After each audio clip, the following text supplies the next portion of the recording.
Bueno, un poco la clase de hoy es continuar con la segunda parte del texto de Prat, ¿sí?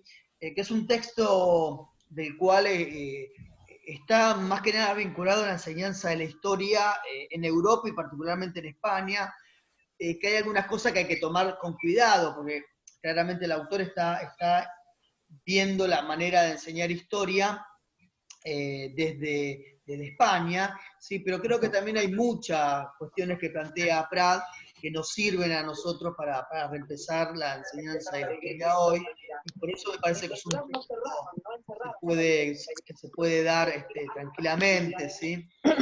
Eh, entonces, ustedes Profe, ¿lo había puedo una... molestar? ¿Cómo? Perdón, acá Gisela, ¿cómo le va? Hola Gisela, ¿cómo te va? ¿Todo bien? Me alegra. ¿Podría pedirle a mis compañeros que los que tengan audio de televisiones al fondo o niños los puedan silenciar porque interfiere mucho en lo que es la clase? Sí, capaz que la idea, chicos, es directamente el audio de ustedes. El audio lo anulan, ¿sí? Si a ustedes les parece, el audio lo pueden anular y después, cuando toque hablar, si es que justo está conectada la persona que toque hablar, leer, comentar, como ustedes quieran, ¿sí? Tómenlo relajado esto. Eh, que quieran dar la respuesta de lo que tocó, lo pueden hacer, ¿sí? Y después si alguien quiere comentar algo, pone de vuelta su micrófono y habla, ¿sí? Me parece que estaba bien lo que estaba planteando Gisela, porque a veces hay sonidos, ¿sí? Yo acá a mis dos hijos ya los até y los llevé a la pieza, los dos atados, pero bueno, cada uno, sí, es un tema explicar y es un tema aprender o estar del otro lado y escuchar en estas clases así, pero bueno. Bueno, bien, vamos con el texto, ¿sí?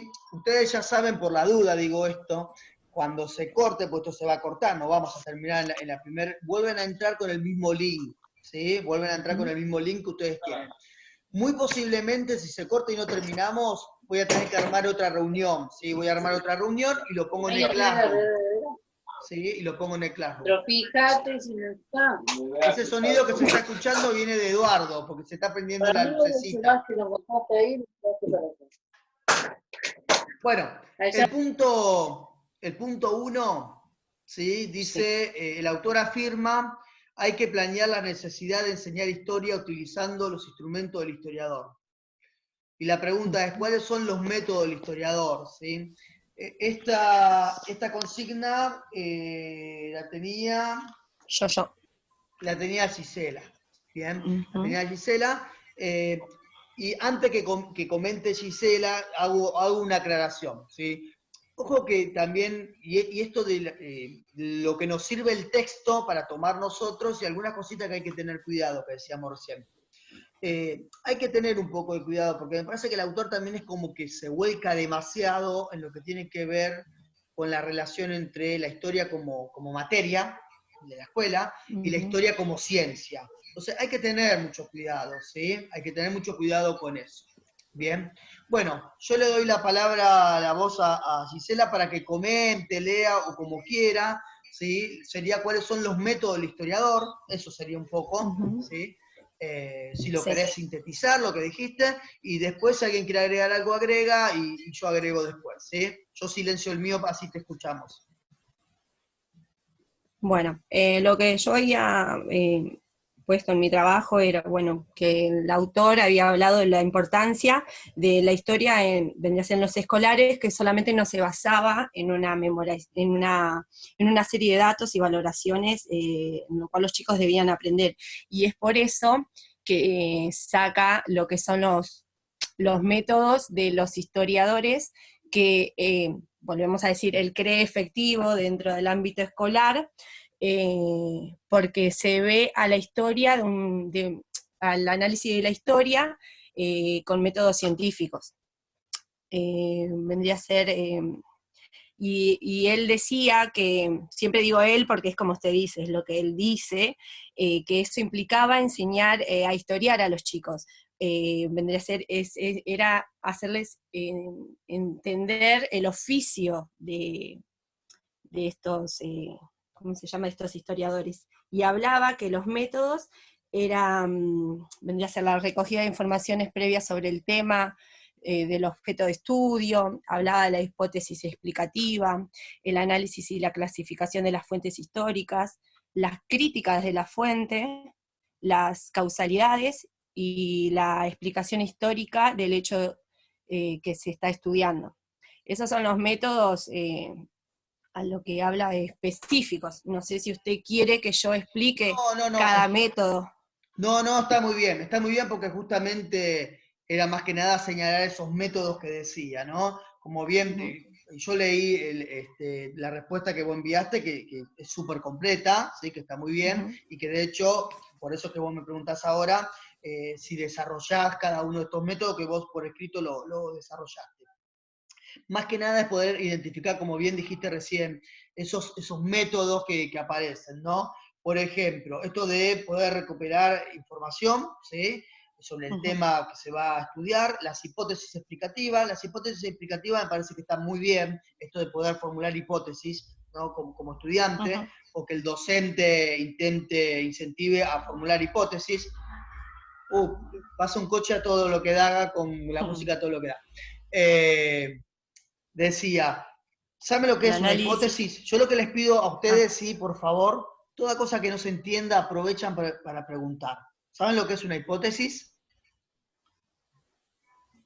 Son las explicaciones que uno puede encontrar por un estudio, que se pueden refutar o se pueden ver si son verdaderas o falsas. Claro, una hipótesis es una idea, ¿no? Es una afirmación que uno tiene que lo pone en tensión a ver si realmente es o no. Eso es lo que hacen justamente los historiadores. Los historiadores lo que hacen es eso, ¿sí? Poner una idea, una hipótesis, y a partir de la investigación histórica, como bien dijo Gisela, o yo lo confirmo o lo refuto. Digo, bueno, no, esto no es así. Bien. Bueno, análisis y clasificación de fuentes históricas, que algo de eso vamos a hablar en un ratito. Crítica a la fuente, que me parece elemental, la crítica a las fuentes, ¿sí?, poder criticarlo y demás. Bueno, la causalidad, ¿sí?, y la explicación histórica, ¿no? Así que, bien, bien.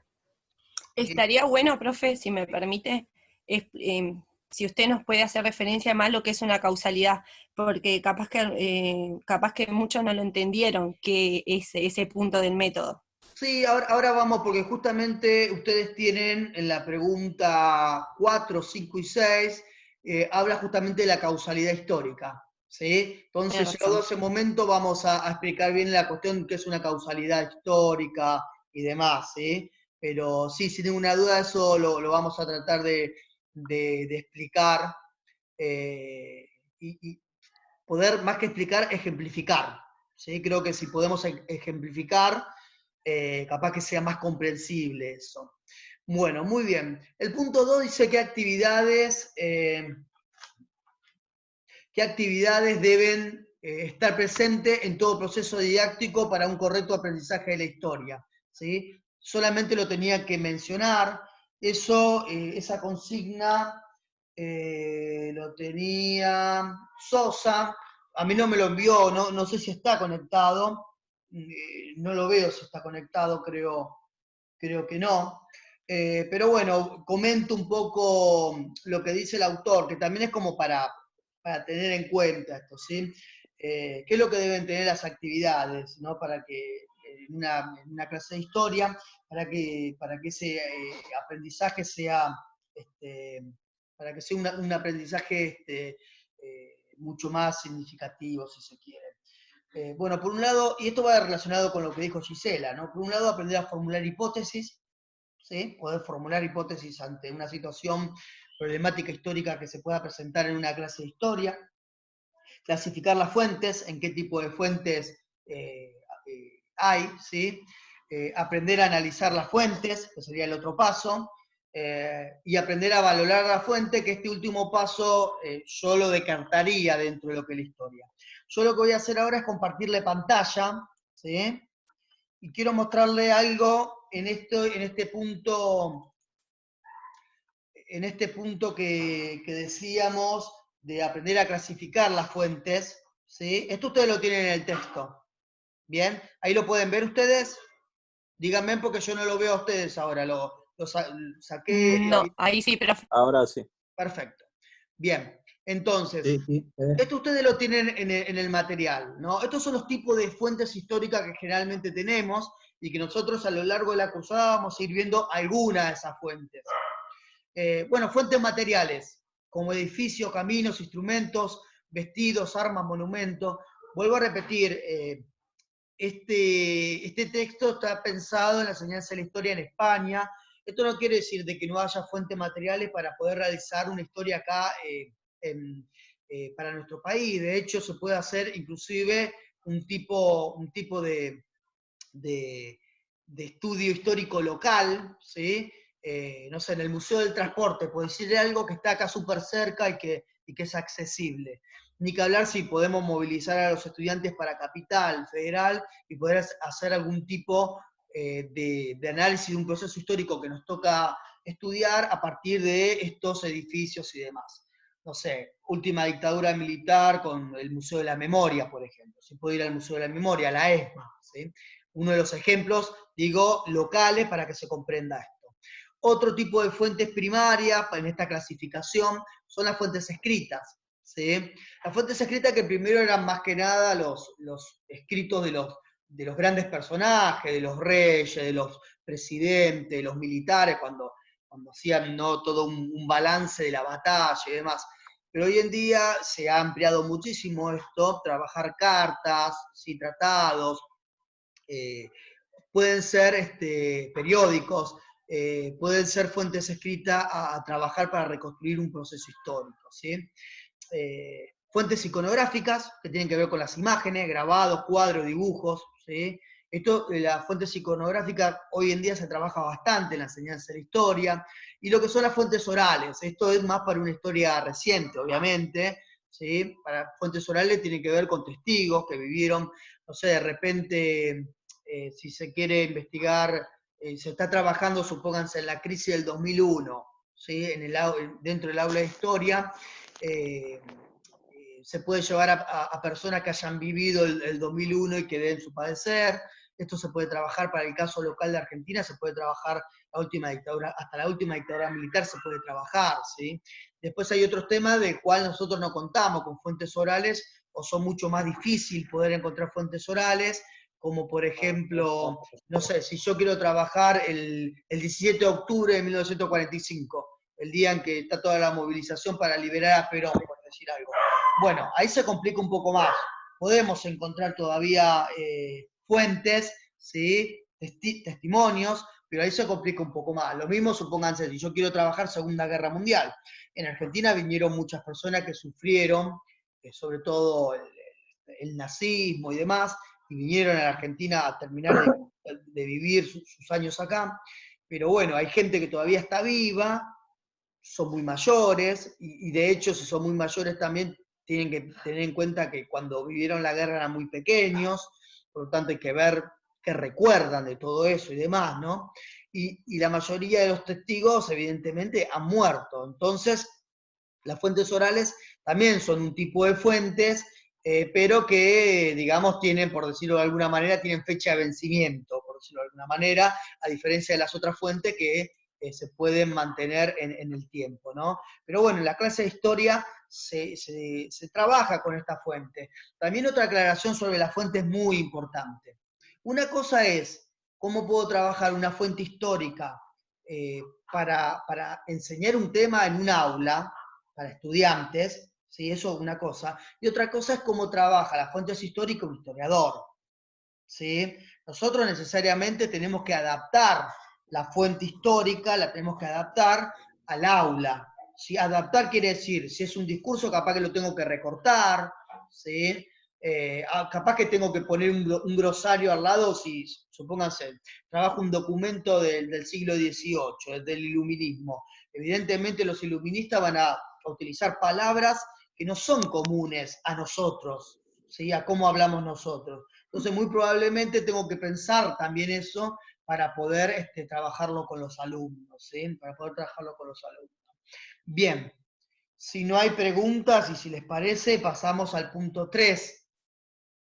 El punto 3 dice, ¿en qué consiste aprender a analizar las fuentes? ¿Sí? Era un punto que lo tiene Florencia, creo que estaba Florencia, si no me equivoco, ¿puede ser? Sí, sí, acá estoy. No sé si Hola, se me escucha. Florencia. Bueno, Hola. repito la consigna, decía, ¿en qué consiste aprender a analizar fuentes? Yo le dije a ustedes de que hablaba de aprender a formular hipótesis, a clasificar fuentes. Recién lo que vimos fue una clasificación de fuentes primarias, ¿sí? Escritas, orales, materiales, iconográficas. Luego dice aprender a analizar las fuentes, que es justamente lo que Florencia nos va a comentar un poquitito y que después también quiero compartir algo con ustedes con respecto a eso. Entonces, Florencia, te dejo que hables vos. Bueno, yo lo primero que hice fue buscar en realidad bien lo que son las fuentes con una definición para que quede más claro, ¿no? Entonces puse que para la investigación histórica el elemento más importante son las fuentes, ya que estas son el producto humano que deja huella en el tiempo y puede responder preguntas que se formulan en el presente para conocer el pasado. Por lo tanto, el análisis de estas fuentes, ya sean fuentes materiales, escritas, iconográficas u orales, debe ser meticuloso y debe explicar no solo lo percibido por la vista, sino que debe contestar a preguntas en relación a lo investigado. Por ejemplo, qué tipo de fuente es, dónde y cómo se encontró, a quién estaba destinado, qué representa, ya sea en el entorno como para los actores involucrados. Y si se trata de una fuente material, por ejemplo, habría que decir cómo funcionaba, para qué lo usaban, quiénes los usaban. En realidad, en conclusión, se debe realizar cualquier tipo de pregunta que aporte a la investigación y que a la vez pueda ser contestada por la fuente, o sea, no se le puede hacer cualquier pregunta al azar, digamos, ¿no? Perfecto, muy bien, perfecto. Se trata justamente de eso. De hecho, ustedes, comparto pantalla, el autor plantea como ejemplo, esperen que vamos acá, plantea como ejemplo lo que es una columna trajana, ¿sí? Sí. Entonces, como primer punto, yo lo que les pido a ustedes, yo vuelvo a repetir lo que dije hace un ratito, ¿sí? Me pareció muy bien que Florencia busque sobre qué son las fuentes, por si no lo comprendía, o por si no estaba muy segura, o si quería contribuir. Todo lo que se diga acá, de las palabras o lo que fuese, se pregunta, ¿sí? Porque es una manera de poder comprender, chicos. Esto es así, ¿no? A ver, no tienen que tener vergüenza por preguntar lo que fuese, desde una palabra hasta una explicación que se dé que uno no lo termina de comprender, ¿sí? Si alguien no comprende, me dice, mira, yo no estoy entendiendo, y ver la manera de explicar de buscar una alternativa a la explicación como para que ustedes lo puedan comprender. Eso es fundamental. ¿Sí? Antes de ir a esto, que dice el texto, les comento, así de una manera mucho más vulgar voy a explicar. Una fuente histórica, a ver, el ser humano hace cosas permanentemente, de todo tipo, de escritura, de mueble, de vestimenta, de arquitectura para poder vivir, o grandes monumentos, o para recordar, o templos, o casas de gobierno, o lo que fuese, ¿sí? Realiza cuadros de pintura, saca fotografías. Todas esas acciones humanas se transforman en documentos, es decir, con el paso del tiempo, ¿sí? Son documentos. Entonces, los documentos históricos, esos son documentos históricos, ¿sí? No sé, yo escribo algo acá, ¿sí? Escribo un diario íntimo, antes cuando no existía el Facebook y todo eso, algunos tenían lo que es un diario íntimo, ¿no? Que escribía día a día lo que había vivido, lo que fuese. Entonces, supónganse, yo escribo acá sobre, no existe toda esta tecnología que hay ahora, entonces yo escribo acá sobre la pandemia. Cómo estoy viviendo yo la pandemia, lo que me pasó, lo que no me pasó, lo que fuese. Dejo este escrito acá. En 10 años, 20 años, 50 años, 100 años se transformó en un documento histórico. Si viene una persona, agarra ese documento y lo analiza, se transforma en una fuente. Es una fuente de información. Es decir, documento, hablamos de documento, es lo que produce el hombre. Eso que produce el hombre, cuando otra persona lo agarra para analizar, se transforma en una fuente histórica. ¿Sí? Con eso trabajan los historiadores, pero también con eso la idea es que se trabaje de la enseñanza de la historia. Todo esto es muy nuevo, ¿sí? Esto es nuevo, no es algo súper viejo, ¿sí? Antes la enseñanza de la historia era pura y exclusivamente con el texto manual y nada más, y hoy lo que se pide es como que se vaya conjugando, ¿sí? Complementando lo que es texto, lo que son manuales, historia, lo que fuese, con algunos fragmentitos de fuentes. Es un poco la idea, ¿sí? Tampoco la idea es que sea pura y exclusivamente investigación como lo plantea Plato. Bien. Bueno, pregunto, ¿saben lo que es una columna trajana? ¿O saben lo que es la columna trajana? No. No. No importa. Ahora nosotros vamos a ir viendo imágenes de la columna trajana. Da el ejemplo de la columna trajana. Esto obviamente es para alguien que está enseñando particularmente en Italia, ¿sí? Y en Roma, no en otro lugar, ¿sí? Dice, bueno, sobre la columna trajana y da ejemplo de cómo analizar, ¿no? Dice, la columna trajana de donde se extrae esta información está constituida por 114 viñetas. Si reparamos en las primeras imágenes de la columna, los temas tratados son los siguientes: fortificaciones romanas a lo largo de la frontera del Danubio. Las tropas, bueno, va comentando cada una de esas viñetas qué es lo que trata, ¿sí? ¿De qué trata? Entonces dice, con estos ejemplos podemos ver el detalle con que se hizo el relato de la campaña militar. Podríamos ahora estudiar cada uno de esos relieves. Entonces, dejo de compartir esto y les muestro, miren, para que ustedes... Esta es la columna trajana, ¿sí? Ahora vamos a ver una imagen. ¿Se ve? ¿Lo llegan a ver? No, todavía no. No, no. No. No. A ver si No, puedo. todavía no. Esperen que... Vamos acá, de vuelta.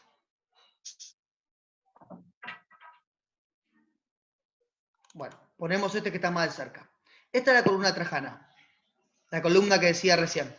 ¿Sí? Esto que está acá son las llamadas viñetas que dice el historiador, que dice Prat, ¿sí? ¿Llegan a verla ahora? Sí, sí. Perfecto. Entonces, cada viñeta de todo esto lo que me está haciendo es contar, por los romanos, ¿sí? Las campañas militares, ¿sí? Entonces, lo que plantea... Profe, Sí, ahí comparto otro, ¿eh? Sí, sí, sí. sería lo mismo que lo que está escrito en por ejemplo, en las pirámides de Egipto. Tal cual, tal cual. Entonces, es interesante lo que plantea el autor y es bastante novedoso, porque en lugar de leer un texto que me explique las campañas militares romanas y yo, a partir del texto, poder imaginarme las cosas que sucedían y ir resolviendo las consignas que me da para analizar ese texto, este ejercicio es al revés. Yo parto de una imagen para poder analizar esta imagen y poder ir reconstruyendo, ¿sí? Por viñeta ese proceso histórico, ¿sí? Vuelvo a repetir, esto está pensado claramente para lo que es... a ver, este no sé si lo compartí.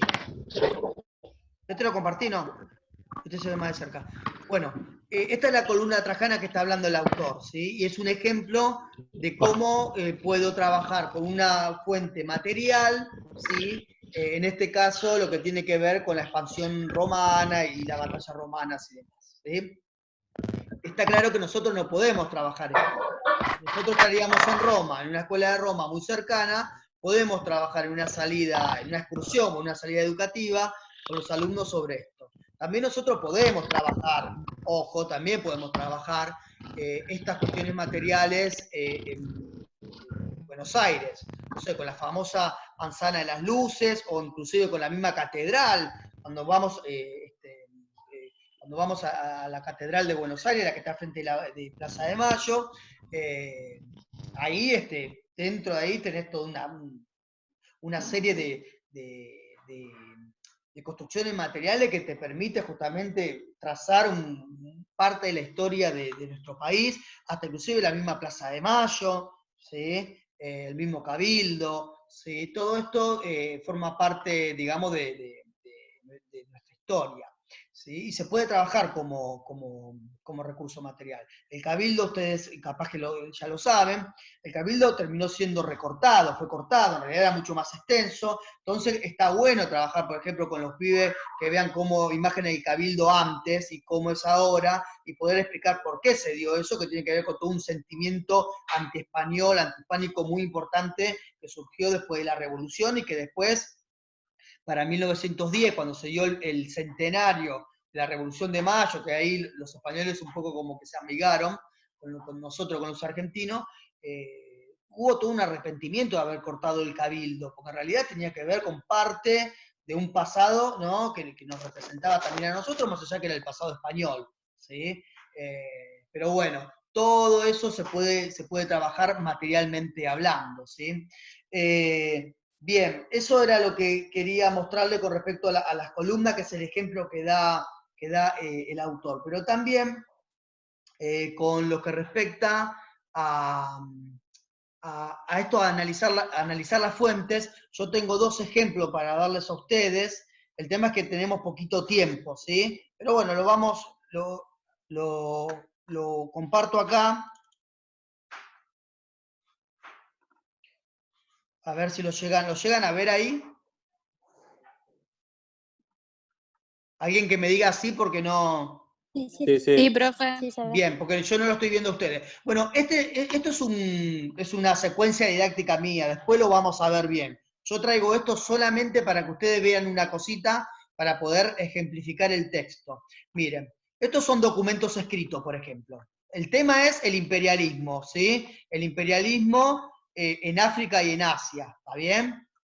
Entonces, yo lo que hago acá, esto después lo vamos a ver en otra ocasión, vamos a volver a ver esta secuencia. Yo lo que hago son documentos históricos. Este, por ejemplo, es de 1897. Miren, es un fragmentito, ¿sí? Otro documento histórico. Todos escritos, ¿sí? Estos documentos. Fíjense, son como 6 documentos históricos fragmentitos. Entonces, vieron de que la actividad decía en qué consistía aprender a analizar la fuente, y Florencia lo explicó muy bien. Entonces, por ejemplo, para poder hacer de que los chicos analicen la fuente, doy esta grilla. Esto, algo Florencia dijo. Dentro de un ratito se corta. Volvemos a entrar con el mismo link y seguimos con esto que estoy explicando acá, si les parece, ¿sí? Esto de esta grilla, para poder analizar estos documentos que están acá, ¿sí? Así que yo les voy a dejar de compartir pantalla, si podemos, porque ya se va a cortar, ¿sí? Ahora, cuando